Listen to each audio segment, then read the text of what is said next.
ठंड की वो सुबह थी जब कोहरे ने पूरे गांव को सफेद चादर में लिपेट कर रखा था। सूरज जैसे अभी अभी नींद से उठने की कोशिश कर रहा हो और रसोई से आती थी लकड़ी की चूल्हे की आंच और मसालों की खुशबू पूरे आंगन को गर्म कर रही थी। ये रसोई सिर्फ खाना बनाने की जगह नहीं थी, बल्कि ससुराल की हर भावना, ताना और प्यार की तकरार यहीं पकती थी। नई नई ब्याही बहू अनिका को इस घर में आए अभी 3 महीने भी नहीं हुए थे। मायके में वो राजकुमारी की तरह पली थी, लेकिन ससुराल आते ही उसे समझ आ गया कि यहाँ उसकी असली परीक्षा रसोई में ही होगी। सास कुसुम देवी का साफ कहना था, बहू की पहचान उसके हाथ से होती है। उस दिन ठंडी कुछ ज्यादा ही थी।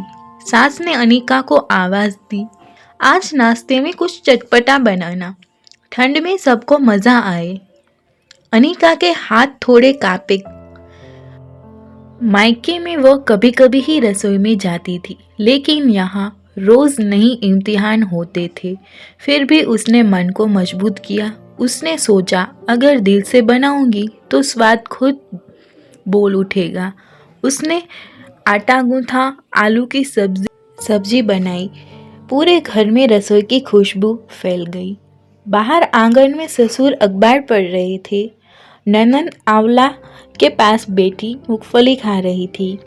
ननद अनिका के पास आई और कहा, भाभी आज कुछ जल ना जाए, ठंड में धुआं ज्यादा उठता है। अनिका मुस्कुरा दी, लेकिन मन ही मन चुभन सी उसके दिल में लगी।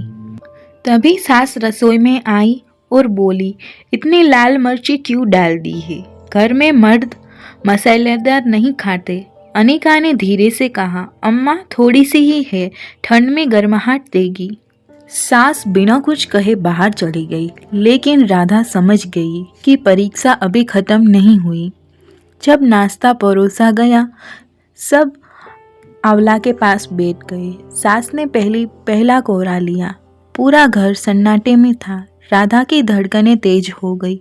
अचानक सास के चेहरे का भाव बदला। सब्जी तो बड़ी स्वादिष्ट बनी है। ससुर ने भी कहा, बहू आज तो मजा आ गया। ठंड में ऐसे ही खाने मिले तो शरीर में जान आ जाए। तभी ननद ने चटनी की चखी और बोली, भाभी ये तो कमाल है, ये रेसिपी कहाँ से सीखी? अनिका की आंखों में हल्की सी चमक आ गई।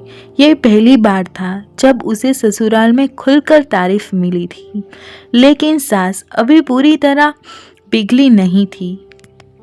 दोपहर को उन्होंने कहा, आज रात को मेहमान आ रहे हैं, कुछ खास बनाना। ठंड की रात, ऊपर से मेहमान। अनिका थक चुकी थी, लेकिन उसने हार नहीं मानी। उसने सोचा कि आज वह सिर्फ खाना नहीं, अपना प्यार परसोगी।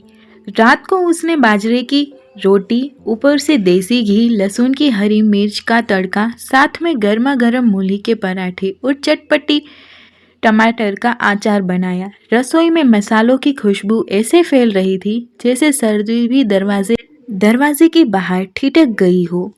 मेहमानों ने खाना खाया और तारीफ की बारिश ही कर दी। बहू के हाथ में तो जादू है, ऐसा स्वाद शहरों में भी नहीं मिलता। सास चुपचाप सब सुन रही थी। जब मेहमान चले गए तो उन्होंने अनिका को पास बुलाया। बहू मुझे माफ कर दे, मैं तुझे समझ ही नहीं पाई। आज लगा कि रसोई सिर्फ खाना नहीं, दिल से चलती है। अनिका की आंखें भर आई। उसने सास के पैर छुए। अम्मा मैंने तो बस परिवार को खुश रखने की कोशिश की है। उस रात ठंड कुछ कम लग रही थी। रसोई में चूल्हा बुझ चुका था, लेकिन रिश्तों की आंच जल रही थी। अनिका समझ गई कि ससुराल का दिल जीतने के लिए चालाकी नहीं, स्वाद में मिला अपनापन चाहिए। और यूं ही ठंड की इन चटपटी खुशबुओं के साथ अनिका ने ससुराल के दिल में अपनी जगह बना ली। प्यार और मेहनत से किया काम हमेशा असर दिखाता है। अनिका ने रसोई में सिर्फ खाना नहीं, अपनापन और मेहनत मिलाई, इसलिए सबका दिल जीत पाई। दोस्तों, अगर कहानी आपको पसंद आई हो तो लाइक ज़रूर करें, अपने परिवार और दोस्तों के साथ शेयर करें और ऐसी ही दिल छू लेने वाली कहानियों के लिए चैनल को सब्सक्राइब करना ना भूलें।